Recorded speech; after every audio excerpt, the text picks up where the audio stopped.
नामामी तव दास दास म्हणता, माते कशाचे भय. रामा जाईन ज्या स्थळी सुखघना, होईल तेथे जय.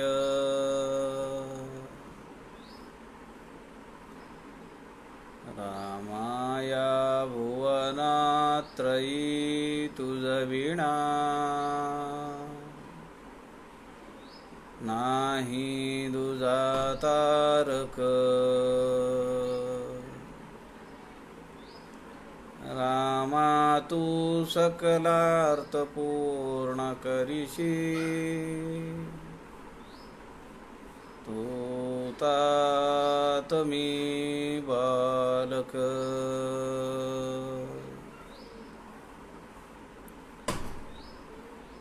का सारिखे पूर्ण वैराग्य ज्याचे, वसिष्ठा परी ज्ञान योगेश्वराचे.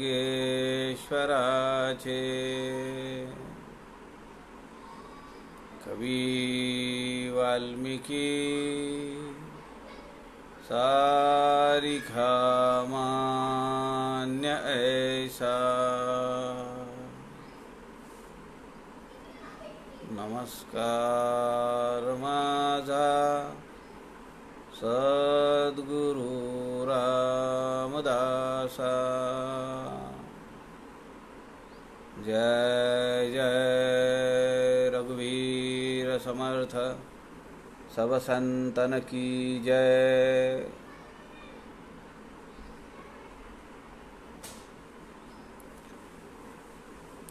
सज्जन हो, नमस्कार. सद्गुरु समर्थ रामदास स्वामींच्या वाङ्मयातील अनेक काव्यांचा अभ्यास व्हावा, अभ्यासार्थींना वेगळा दृष्टिकोन मिळावा, या उद्देशाने संत समागम फेसबुक लाईव्ह पेजचे सूत्रधार आदरणीय प्रवीणजी शास्त्री यांनी आपल्याला हे व्यासपीठ उपलब्ध करून दिले आहे. आपण सध्या समर्थांनी जी 11 लघुकाव्ये लिहिली त्याचं चिंतन करण्याचा प्रयत्न करतो आहोत. 11 लघुकाव्यामध्ये आत्माराम एक लघुकाव्य आहे की ज्याचा अभ्यास आपण यापूर्वी केलेला आहे. त्यानंतर आपण या लघुकाव्यांचा जेव्हा विचार चालू केला तेव्हा पूर्वारंभ,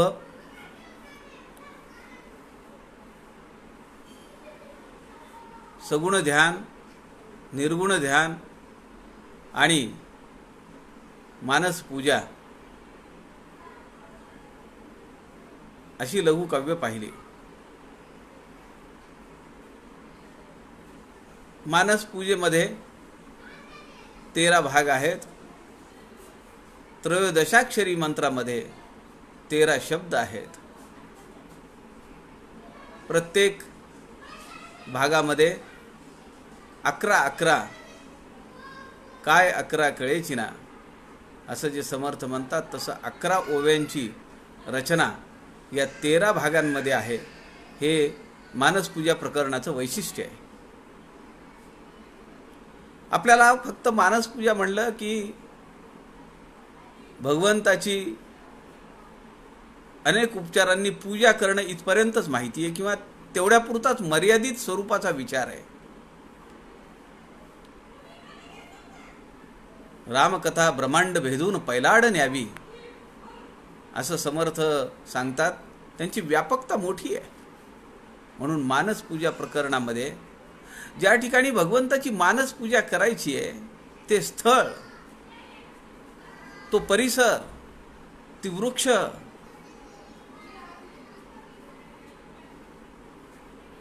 पाणी, वाद्य,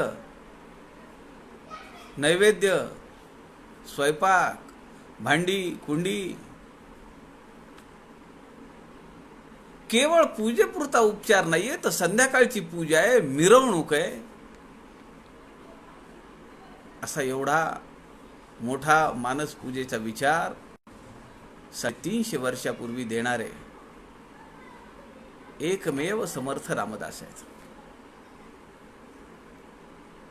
कालपर्यंत आपण तो भाग पाहिला. आज आपण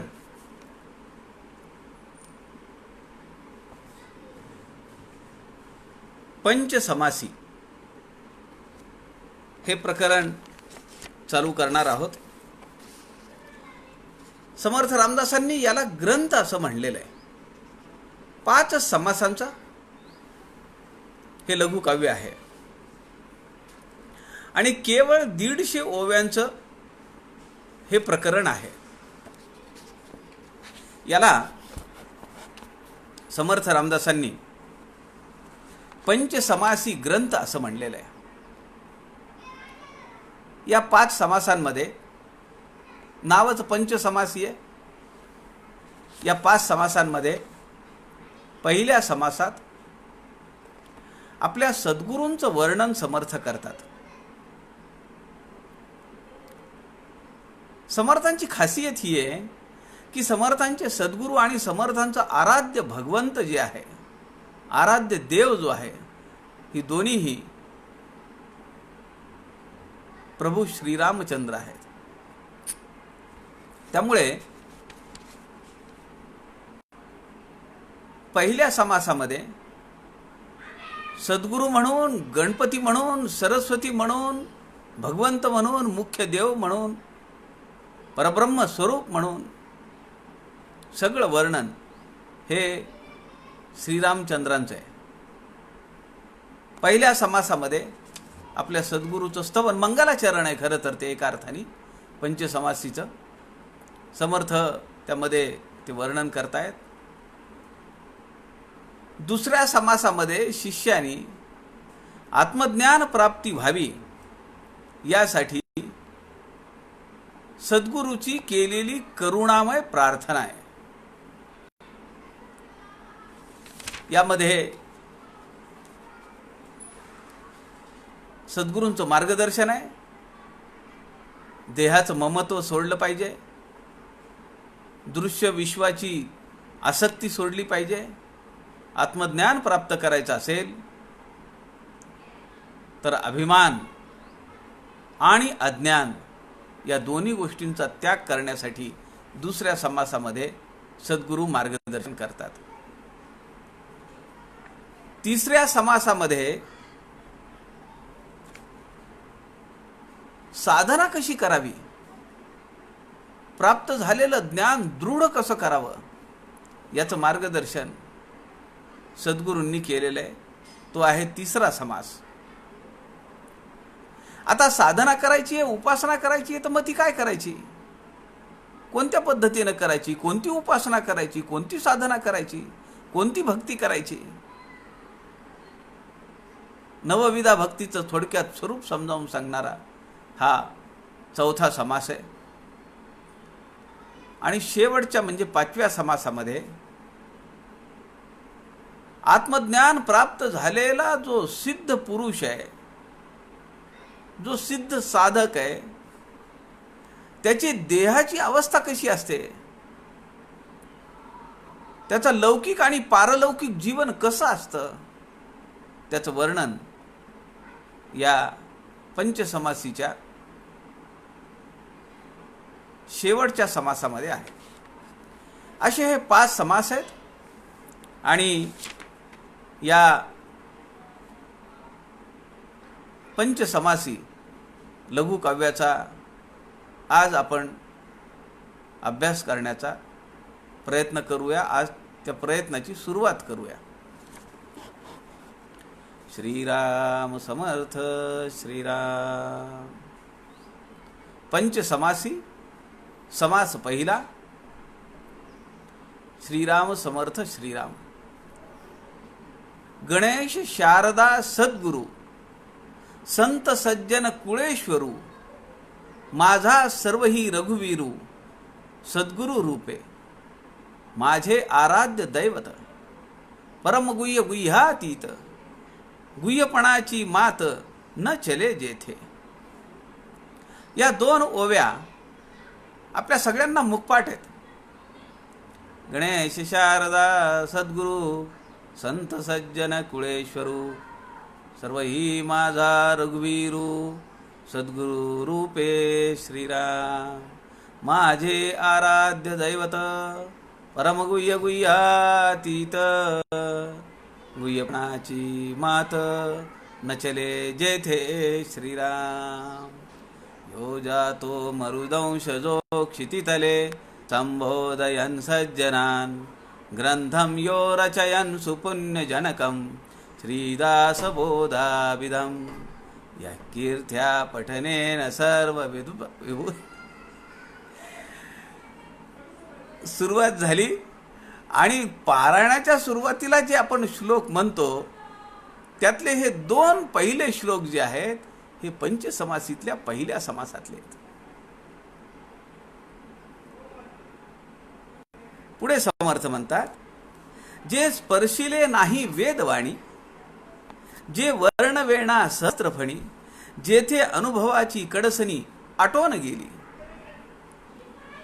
जे शब्दासी अचोज, जे निशब्दाचे निजबीज, जे शंकराचे निजगुज समाधी शोभा, जो वेदांचा अंतर्भाव, सायुज्य मुक्तीचा ठाव,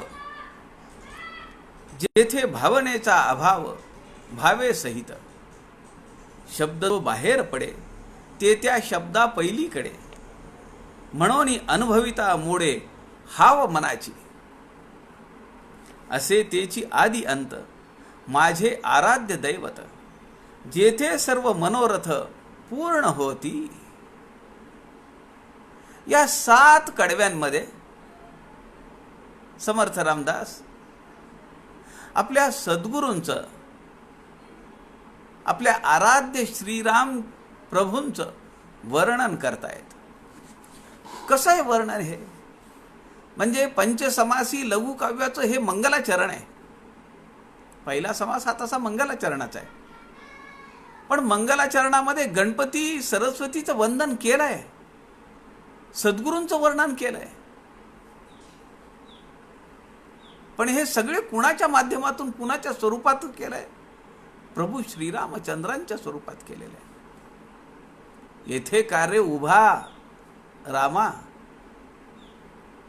मनमोहना मेघश्यामा. पंढरपूरच्या विठोबाचं दर्शन घेतल्यानंतर समर्थांना रामच दिसले. पंचानन है वाहन, खंडोबाला गेले समर्थ, रामच दिसले. एक देव एक ठाव.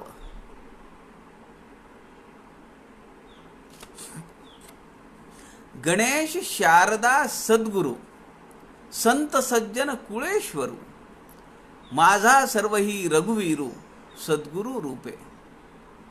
या सगळ्यांचं स्वरूप काय आहे? गणपतीचं स्वरूप, सद्गुरूंचं स्वरूप, शारदेचं स्वरूप, संतांचं स्वरूप, सज्जनांचं स्वरूप, महानुभावांचं स्वरूप, हे सर्व काय आहे? मला प्रभू श्रीरामचंद्र आहेत. माझे आराध्य दैवत, परम गुह्य गुह्यातीत. काय विशेषण आहे? परम गुह्य,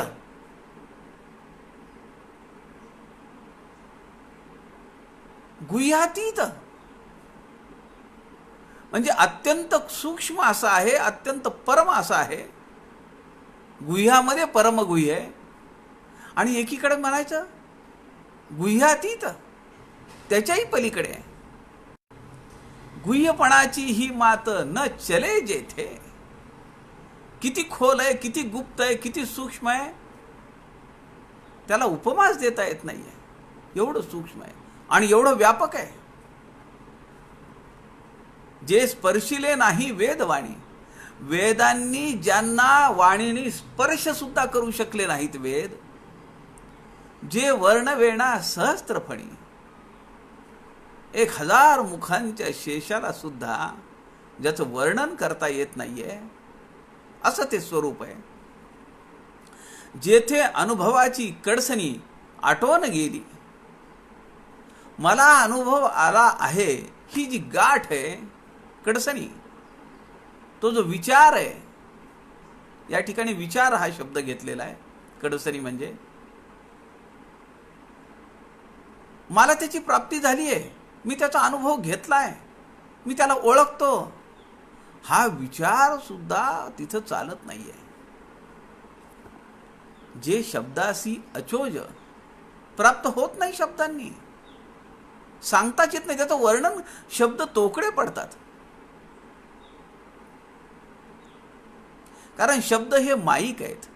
आणि समर्थ काय म्हणतात, जेथे माया झाली लज्जायमान, मायेला लाज वाटली, काय जमणार आहे मला. लहान बाळ असतं बघा, योगायोगाने आमच्या घरी 3 महिन्याचा नातू आहे आता. त्याच्याशी बोलायला गेलं, काही वेळा तो हसताना एवढा लाजतो. आता काय, ते 3 महिन्याचं बाळ आहे, त्याला काही भावना आहेत का. ते परब्रह्म स्वरूप आहे, निरलस आहे, निरपेक्ष आहे,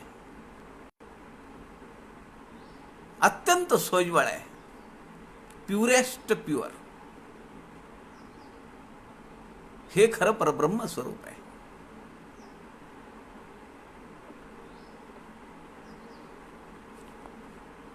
जे शब्दासी अचोज, अचोज म्हणजे प्राप्त होत नाही, मिळत नाही. जे शब्दाचे निज बीज, पण शब्दाचा तो बीज आहे, कारण त्याच्यातूनच शब्द निर्माण झालेला आहे, ओंकार, आणि त्यातून मग सृष्टी निर्माण झालेली आहे. म्हणून शब्दामध्ये त्याला धरता येत नाही, परंतु ते शब्दाचं मूळ आहे, त्यांनीच शब्दाला जन्म घातलेला आहे.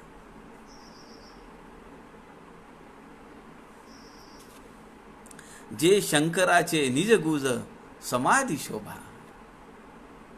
भगवान महादेव समाधी अवस्थेमध्ये सुद्धा ज्याचं वर्णन करतात, ज्याचा जप करतात, ते प्रभू श्रीराम. जो वेदांचा अंतर्भाव, सायोज्य मुक्तीचा ठाव, जेथे भावनेचा अभाव, भावे सहित, कुठली भावना शिल्लक राहत नाही, कुठली वृत्ती नाही, कुठला विकार नाही, कुठला विकल्प नाही, निर्विकल्प. शब्द जो बाहेर पडे, ते त्या शब्दा पहिलीकडे, शब्द त्याच्यापासून बाहेर पडलाय.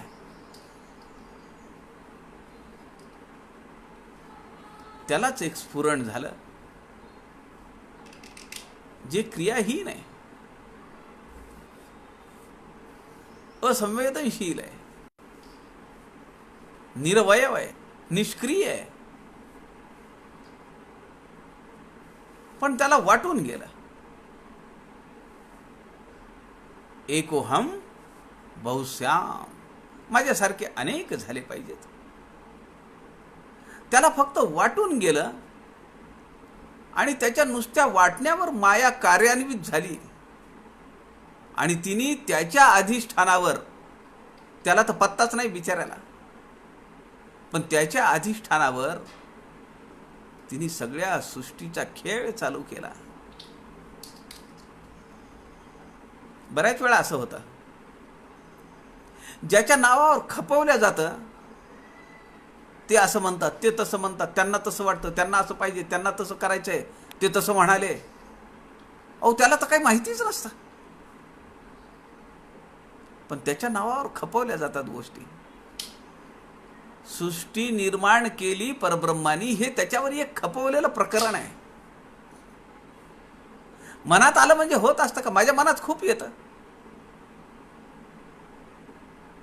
पण ते घडतं का? पण ते परब्रह्म स्वरूप आहे. त्याच्या मनात येणं म्हणजे काय? अनेक शक्तींपैकी एक शक्ती क्रियान्वित होते आणि सगळ्या सृष्टीचं निर्माण करायला पुढे येते. ज्याच्या अधिष्ठानावर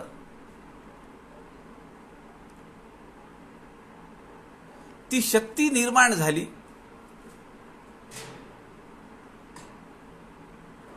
तसा याचा आणि त्याचा संबंध नाही. परब्रह्म स्वरूपाचा आणि त्या शक्तीचा काहीही संबंध नाही.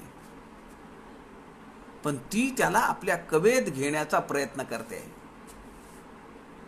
साधं उदाहरण घ्या नवरा बायकोचं. पुरुष आणि प्रकृती, आपण ते त्याचंच उदाहरण लौकिकामध्ये मानतो ना.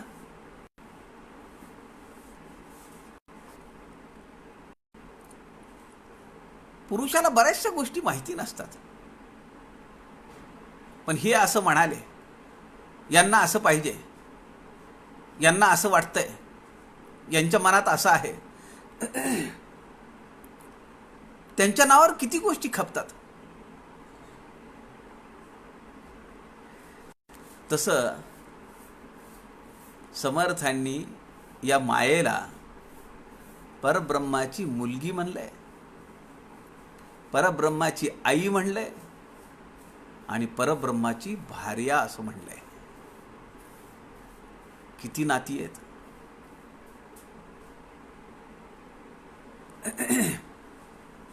या ठिकाणी समर्थ म्हणतात, जो वेदांचा अंतर्भाव, सायुज्य मुक्तीचा ठाव, जेथे भावनेचा अभाव भावे सहित. कुठलीही भावना नाहीये. शब्द जो बाहेर पडे ते त्या शब्दा पहिलीकडे.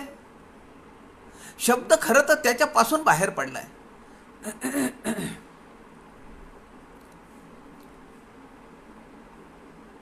एकच वस्तू आहे.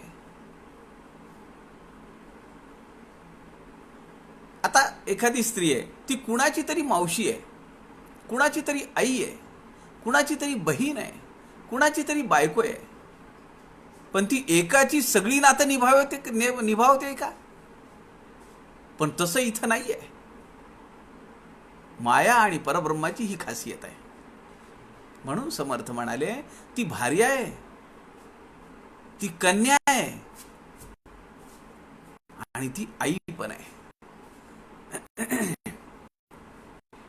शब्द जो बाहेर पडे, त्याच्यापासूनच शब्द बाहेर पडतो, ते त्या शब्दा पहिलीकडे,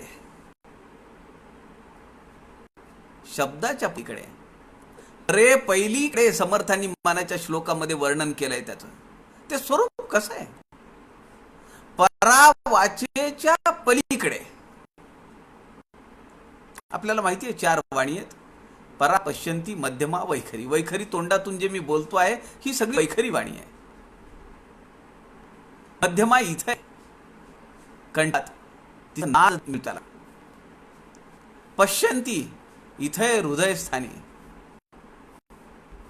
ती पाहतीये, स्फुरण झालेला आहे, काहीतरी वर आलेलं आहे नाभीपासून, परेपासून. ती पाहतीये, जस्ट वॉचिंग. काही नाही, फक्त पाहणे. आणि त्याच्या खाली आहे परा, की जिथून ते स्फुरण निघालं. तिला पाहणारी एक वाणी आहे, आला आहे. मग ती मध्यमात येते, तिथं तिला नाद मिळतो आणि वैखरीतून ती बाहेर पडते. समर्थ इथं म्हणतात, परेच्याही पहिलीकडे, शब्दाच्या पलीकडे. म्हणून अनुभविता मोडे हाव मनाची. त्यामुळे मनाच्या कक्षेमध्येच येत नाहीये. मनाला मोप वाटतं, मी येऊ करीन, मी तेव्हा करीन. हे सगळे मनाचे मांडेच आहेत ना. मला तुम्हाला बोलायचंय या माध्यमातून, हे मनाचे मांडे आहेत, साधना नंतर आली. एवढ्या महिन्यांपासून तुम्ही दररोज दुपारी 1-1.5 तास वेळ काढता, हे कशाच्या बळावर आहे? अंतःकरण पंचक, मन, बुद्धी, चित्त, अहंकार, अंतःकरण पंचकाचे 5 घटक आहेत हे.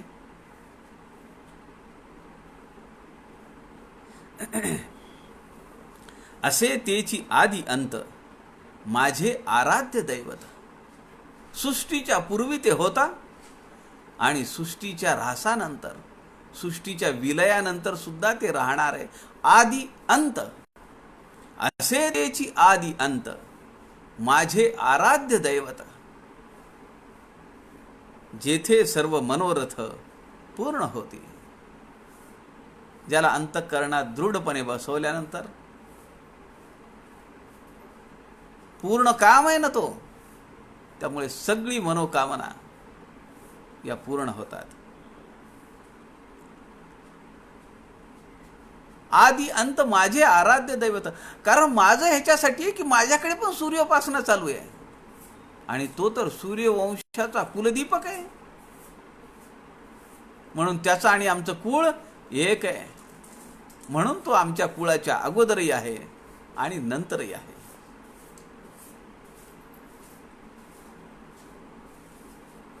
रमन्ते लोका अत्र इति राम. लोक सगळे तिथं रमतात त्याच्या नावामध्ये. कारण का रमतात? काय मिळतं त्यांना?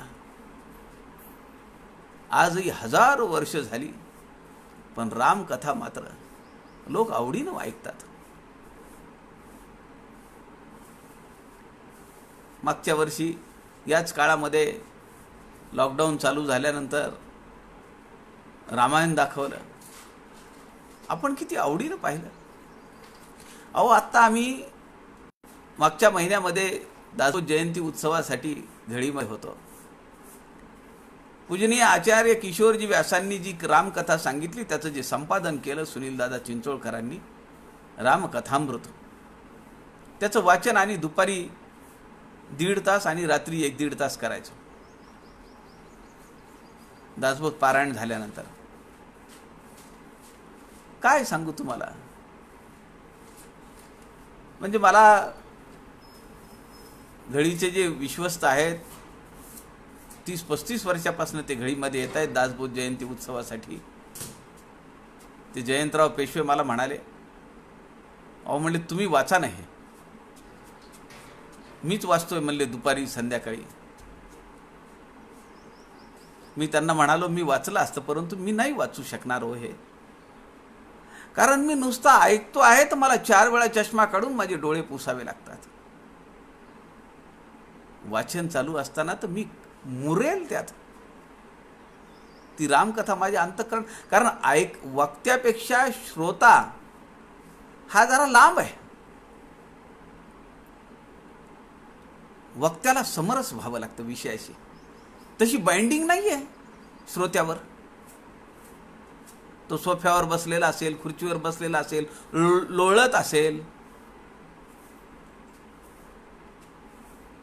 कानाजवळ मोबाईल ठेवून झोपू पण शकत असेल. श्रोत्यावर बंधन नाही आहे, वक्त्यावर बंधन आहे. वक्ता समरस झाला पाहिजे. तुम्हाला मी सांगतो, मी केवळ 2 दिवस ती कथा वाचली. केवळ 2 दिवस.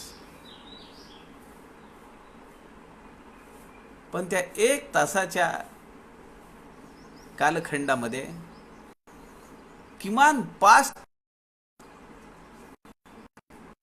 त्या 1 तासाच्या कालखंडामध्ये किमान 5 ते 6 वेळा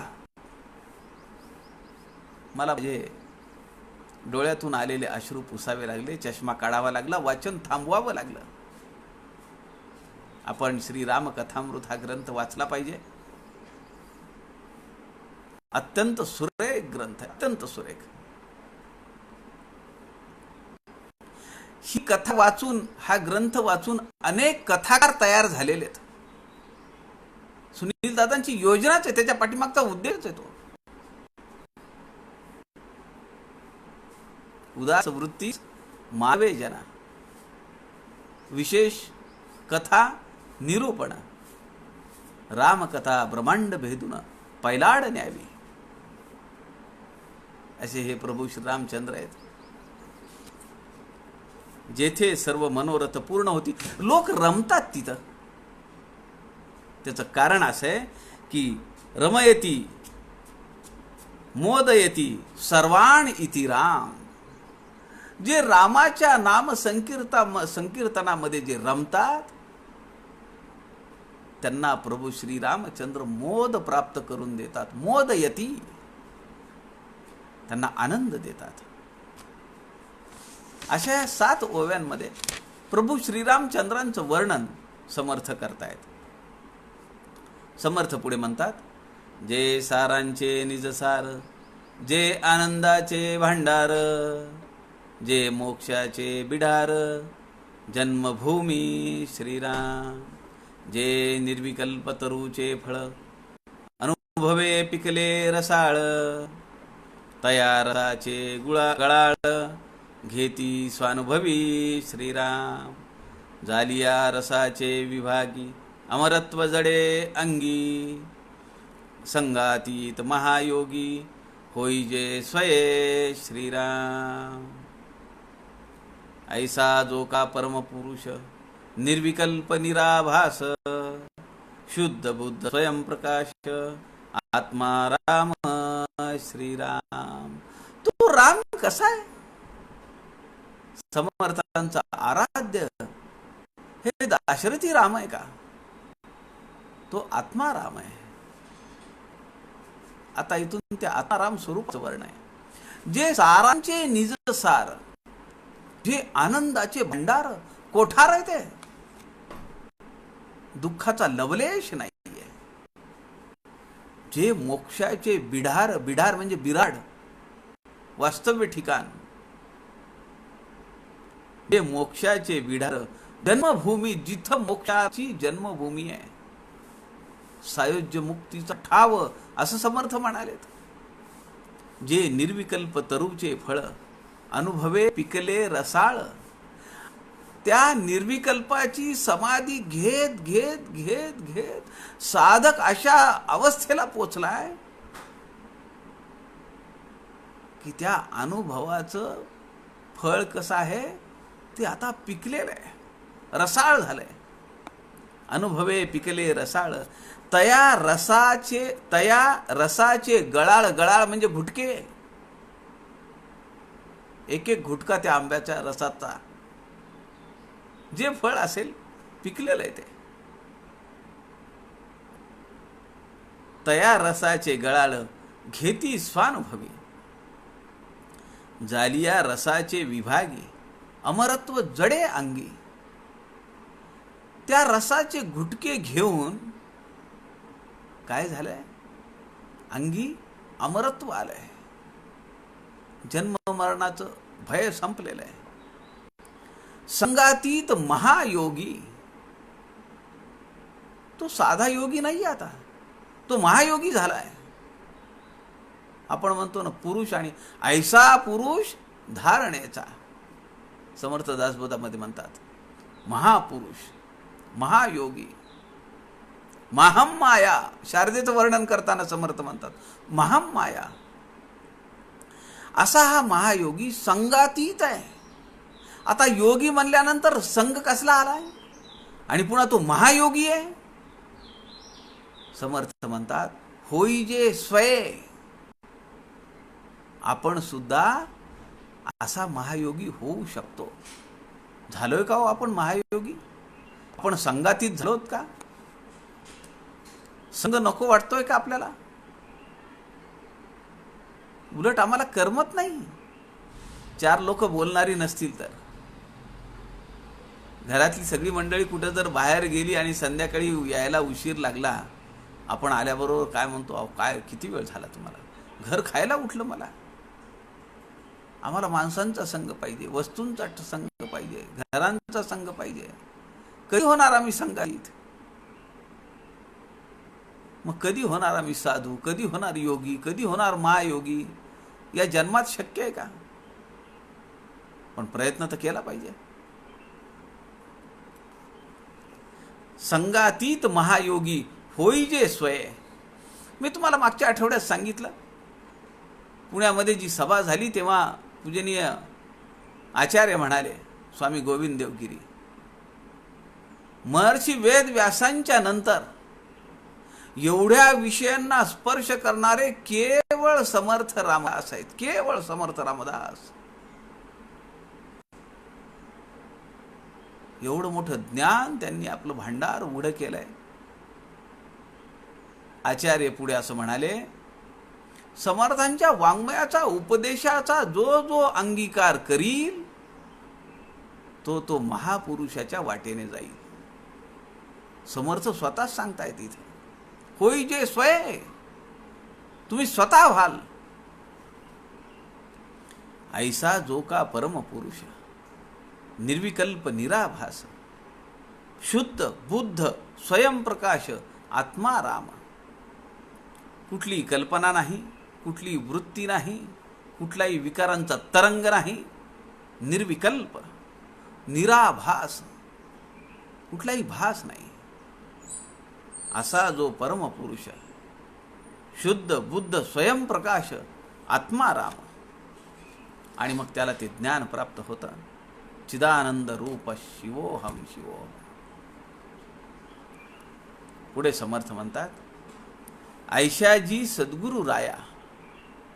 वर्णन करतायत आपल्या आराध्याचं. ऐशाजी सद्गुरु राया, अगाध तुमचा महिमा, ऐक्य रूपा अंतर्यामा, मूळ पुरुषा. तू मूळ पुरुष आहेस. अथर्व शीर्षामध्ये आपण काय म्हणतो, त्वं मूलाधार स्थितोसि नित्यम,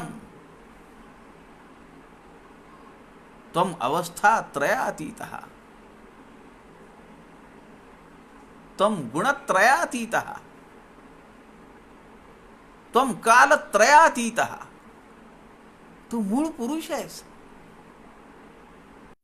समर्थ या ठिकाणी प्रभू श्रीरामचंद्रांना मूळ पुरुष म्हणतायत. ऐशाजी सद्गुरु राया, अगाध तुमचा महिमा, ऐक्य रूपा अंतर्यामा, मूळ पुरुषा. तुझे कृपेचेनी उजी येडे, तुटे संसार साकडे, दृश्य मायेचे मढे भस्मोनी जाय. काय शब्द वापरलाय. उजेड म्हणजे काय माहितीये का तुम्हाला? आमच्या मराठवाड्यातला शब्द आहे. उजेड म्हणजे प्रकाश. तुझे कृपेचेनी उजी येडे, तुझ्या कृपेचा कटाक्ष झाल्याबरोबर जो प्रकाश मिळेल त्याच्याने काय होईल? तुटे संसार साकडे, संसाराचे सगळे पाश, सगळी बंधनं तुटून पडतील. दृश्य मायेचे मढे, मढे म्हणजे काय? प्रेत, शव. या दृश्य विश्वाला समर्थ मढ असं म्हणतायत, प्रेत असं म्हणतायत. आणि आम्ही त्यातच लिप्त आहेत किंवा त्याच्या बाहेर पडण्याची आमच्याकडे दृष्टीच नाही आहे. किती प्रयत्न करतायत समर्थ त्याच्यातून बाहेर काढायचा. नको जाऊ तिकडे, नको जाऊ तिकडे. अरे तू माझं बोट धर, आता माझ्या जवळ आलास ना तू, आता नको कुठे इकडे तिकडे लक्ष घालू. समर्थ तळमळीनं सांगतायत, निरूपणी हे सद्वृत्ती होते, स्थळत्याग होता सवेची जाते, काय करू रे क्रिया घडेना, तुझवीण रामा मज कंठवेना. अशी अवस्था आमची झाली आहे का? तुझवीण रामा मज कंठवेना अशी अवस्था नाही झालेली. पण आमची अवस्था कशी आहे? निरूपणी हे सद्वृत्ती होते, स्थळत्याग होता सवेची जाते. 2 ते 3 ते 4 एवढ्या वेळामध्ये आमच्या मनामध्ये अनेक सद्विचार येतात. समर्थांबद्दलची अलोट निष्ठा, अलोट प्रेम, अथांग आदर उमडून बाहेर पडतं. पण 4:15 झाले, 4:30 झाले, 4:30 झाले, चहा ठेवता का? किंवा 4:30 झाले, चहाची वेळ झाली, आणि तिथून पुन्हा आम्ही ती पावडर जशी अनेक वेळा उकळत राहते, तशी आम्ही पुन्हा त्या संसार चक्रामध्ये असे उकळत राहतो. आणि जेव्हा बाहेर पडते ती पावडर, तेव्हा त्याचा सगळा चोथा झालेला असतो. आमच्या आयुष्याचं असं आहे का?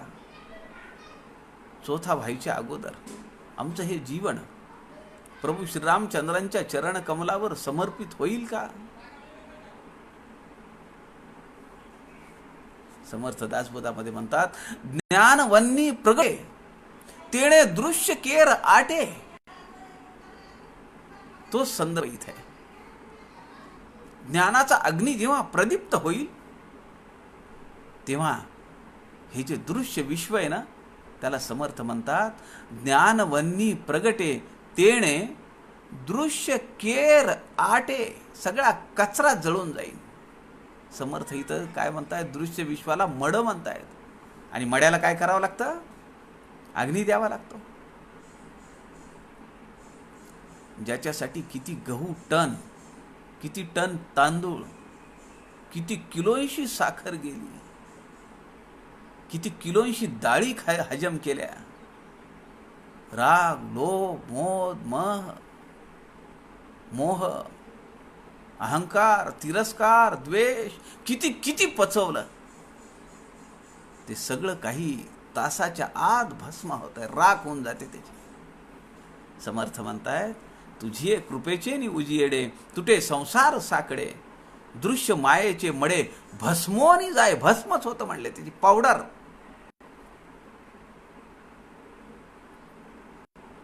काय लागतं दुसऱ्या दिवशी सकाळी गेल्यानंतर? अस्थि वेचायला जायचं असतं, काय लागतं हाताला? हाडाच्या काड्या, काड्याच आहेत ना त्या. एक हाड तरी शाबूत सापडतं का? पायाची, खुब्याची किंवा मणके हे जे आहेत ना, हे कठीण आहेत म्हणून तुकडा सापडतो त्याचा. बाकी राहतं काय? सगळं भस्म होऊन जातं, राख होते त्याची. तुमचे कृपेचा प्रकाश करी अज्ञानाचा नाश, भाविक भोगती सावकाश अक्षय पद. हे रामा, तुमची जर कृपा झाली तर सगळं अज्ञान समूळ नाश पावतं आणि साधकाला ते अक्षय पद प्राप्त होतं. आत्मस्वरूप त्याला त्याची तदाकारता होते. क्षयाची नाही कल्पांती. अहो, त्या अवस्थेला कल्पांत जरी झाला, सगळी सृष्टी जरी बुडाली, देव सुद्धा नाश पावतील, सगळं चराचर नाश पावेल, पण त्या स्वरूपाला मात्र कुठेही धक्का लागत नाही. क्षयाची नाही कल्पांती, एक स्वये आदि अंती. सुरुवातीपासून शेवटपर्यंत एकमेव.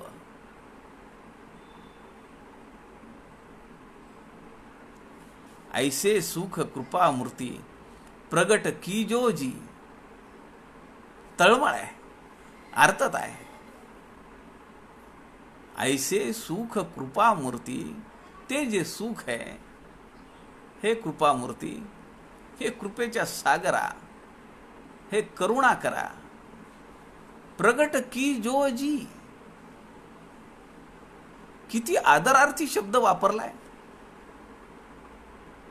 प्रगट करिये असं नाही म्हणलं, प्रगट करा असंही नाही म्हणलं, दाखवा असंही नाही म्हणलं. प्रगट की जो जी. जे साधनेचे निज साध्य, निगमागम प्रतिपाद्य, योगेश्वराचे सघ विश्रांती स्थळ.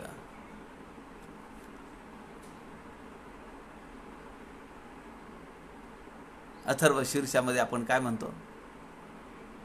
त्वाम योगिनो ध्यायंती.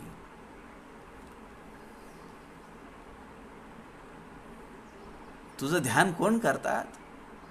योगी सुद्धा करतात, महायोगी करतात. या ठिकाणी समर्थ वापरतात शब्द योगेश्वराचे सघ विश्रांती स्थळ. भगवान शंकराचं विश्रांती स्थळ हे तुम्ही आहात. ध्यानाची देवता कोण आहे? योगाचे आदिगुरु कोण आहेत? भगवान शिवशंकर आहेत. त्यांचं विश्रांती स्थान तुम्ही आहात. जे साधनेचे निज साध्य निगमागम प्रतिपाद्य. कुठं जायचंय?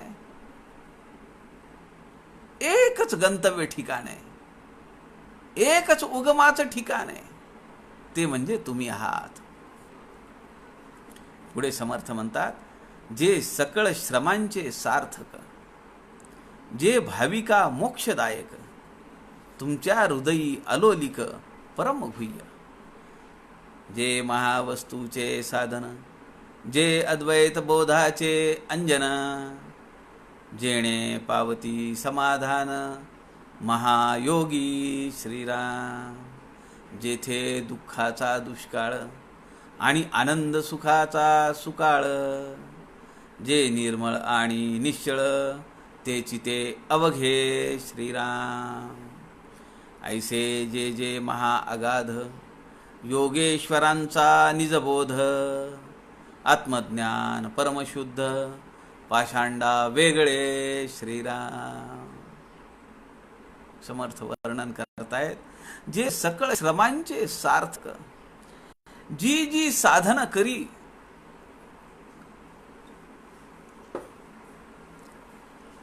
जे जे कर्म केलं, ते सगळं कुठं जातं? कशात परिवर्तित होतं? तुमच्यात. हे रामा, सगळे रस्ते तुम्हाला येऊन मिळतात, सगळी साधनं तुमच्यापर्यंत आणून सोडतात. जे भाविका मोक्षदायक, भक्ताला ते कसं आहे? मोक्षप्रद आहे, मोक्ष देणार आहे.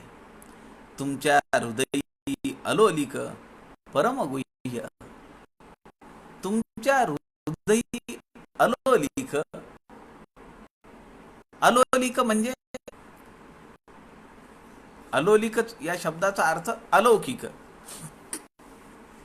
जे महावस्तूचे साधन, जे अद्वैत बोधाचे अंजन, दृष्टी चांगली यावी म्हणून अंजन घालतात. अहो, ते अंजन किती महाग आहे. लहान बाळासाठी ते डॉक्टर तांब्याचं अंजन आणलं तर काय किंमत आहे त्याची?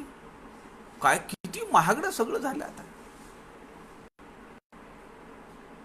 1 ग्रॅम असेल ते बालामृत. सुवर्ण प्राशन काय ते भुकटी, खरं तर ती पावडर आहे. प्राशन म्हणजे पिणे.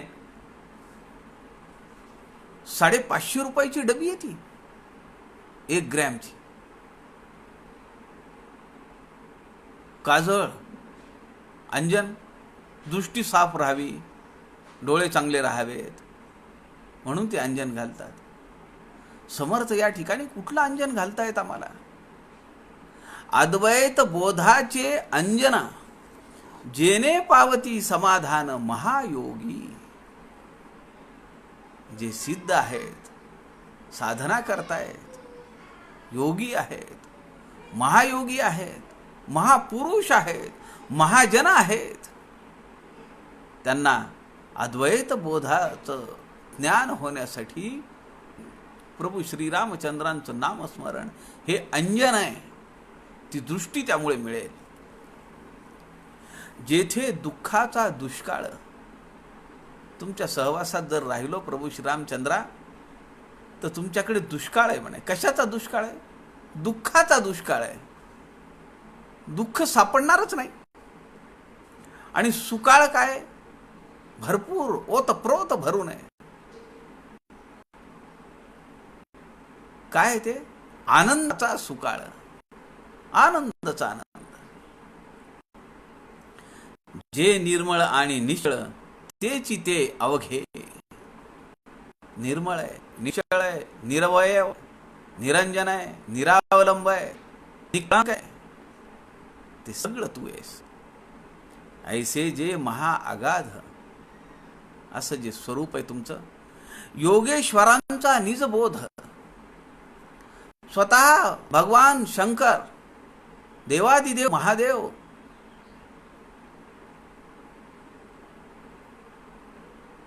तुमचा बोध घेतायत. आत्मज्ञान परमशुद्ध, पाषांडा वेगळे. तुकाराम महाराजांचा एक अभंग आहे, हिंदीमधली रचना आहे. राम राम उत्तम अक्षरे, कंठी धरिती आपण धरिली आपण शंकरे. राम राम उत्तम अक्षरे, तुकाराम महाराज म्हणतायत, जगद्गुरु तुकोबाराय म्हणतायत. राम राम उत्तम अक्षरे, कंठी धरिली आपण शंकरे. कैसी तारक उत्तम तिही लोका, हलाहल शीतल केले शिवा देखा. हाची उपदेश मंत्र भवानी, तिच्या चुकल्या गर्भादी योनी.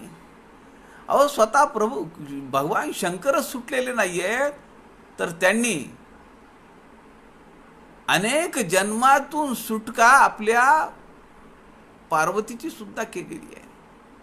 तिच्या चुकल्या गर्भादी योनी. जुनाट नागर नीच नव्हे, फार जुनं आहे नागर, नाजूक आहे. जुनाट नागर नीच नव्हे, तुका म्हणे म्या धरिले जीवे भावे. जीवश्च केलंय, कंठश्च केलंय, भावनेनी ओतप्रोत असं मी घट्ट धरून ठेवलेलं आहे. आत्मज्ञान परमशुद्ध, पाषांडा वेगळे. पुढे समर्थ म्हणतात, नाना मते मतांतरे, सृष्टीत चालली अपारे. तयामध्ये ज्ञान खरे वेदांत मते. जे शास्त्र बाह्य घडले, संता महंतांसी बिघडले. ते ज्ञानची परी पडिले पाषांडमती. या सृष्टीमध्ये विविध प्रकारची असंख्य मतमतांतर आहेत. त्या सगळ्यांच्या मतानी सृष्टीत चालली अपार मते. अनेक मत आहेत, अनेक मतांचे प्रवाह आहेत, अनेक विचारांचे प्रवाह आहेत. पण त्यामध्ये सगळ्यात सत्य काय आहे? ते आहे ज्ञान. ते ज्ञान कोणतं आहे? पहावे आपणासी आपण, हे खरं ज्ञान आहे. म्हणजे आरशाच्या समोर जाऊन उभा राहायचं म्हणजे ज्ञान प्राप्त होईल का?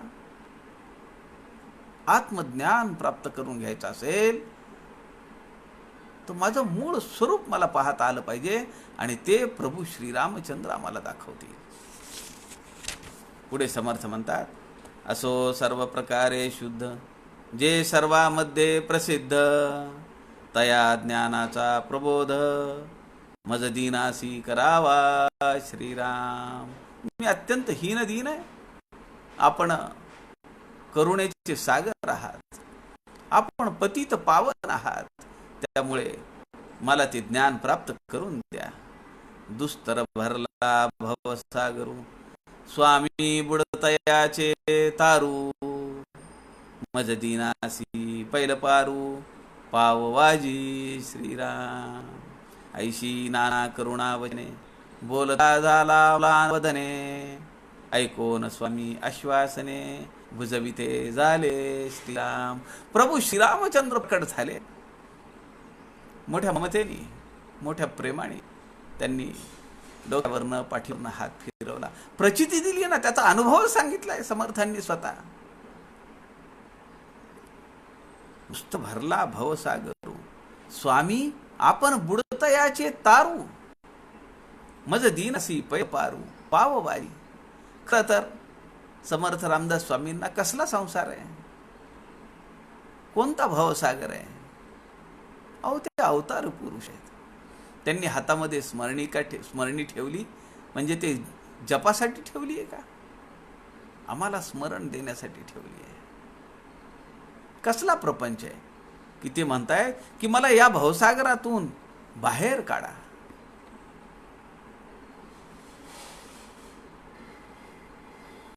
तुकाराम महाराजांचा एक हिंदी अभंग आहे, त्यामध्ये तुकाराम महाराज म्हणतात, राम भजन सब सार मिठाई, सगळ्या मिठाईंचं सार आहे राम भजन.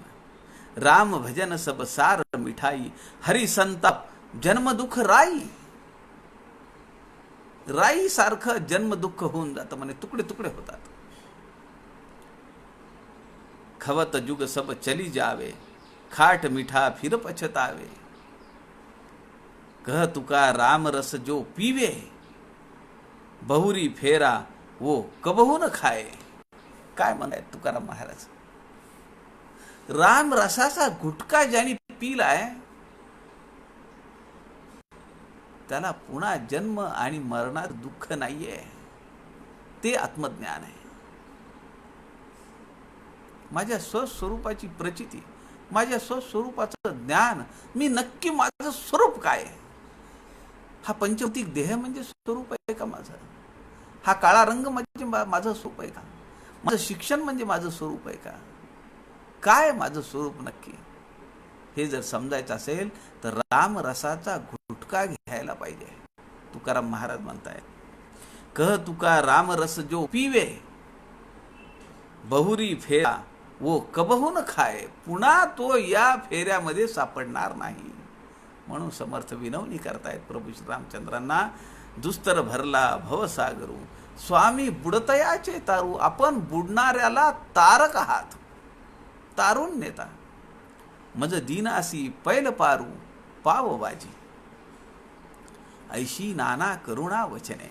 असं अर्थ त्यांनी भगवंताला स्मरण केलं, भगवंताला आळवलं. तेव्हा समर्थ म्हणतात, बोलता झाला म्लान वदने. अत्यंत खिन्न चेहरा केलाय, तोंड बारीक केलंय. अर्थच आहे, तळमळ आहे. ती अंतःकरणातली तळमळ जेव्हा प्रभू श्रीरामचंद्र पाहतात तेव्हा ऐकोन स्वामी आश्वासने बुजविते झाले. आता प्राप्तीचा समयो, होईल अज्ञानाचा लयो, मोक्ष साधनाचा जयो, होय श्रवणे श्रीराम. पुढील समासी पूर्ण ऐसे आहे निरूपण, श्रोती करावे श्रवण, सावध होनी श्रीराम. पंचसमासीला हा पहिला समास आहे. आता त्या आत्मज्ञानाच्या प्राप्तीची वेळ आली आहे आणि अज्ञानाचा नाश होणार आहे. मोक्ष साधन करून तू विजयी होणार आहेस. आता ते श्रवण कर, असं समर्थ दुसऱ्या समासामध्ये सांगतायत. पुढील समासी पूर्ण ऐसे आहे निरूपण, श्रोती करावे श्रवण, सावध होऊनी. पंचसमासी या लघुकाव्याचा दुसरा समासाचं विवेचन आपण उद्या दुपारी 3 वाजता पाहूया. आपल्या सगळ्यांच्या हृदयस्थ परमेश्वरास नमस्कार करतो. झालेली सेवा समर्थांच्या चरणी अर्पण करतो. जय जय रघुवीर समर्थ.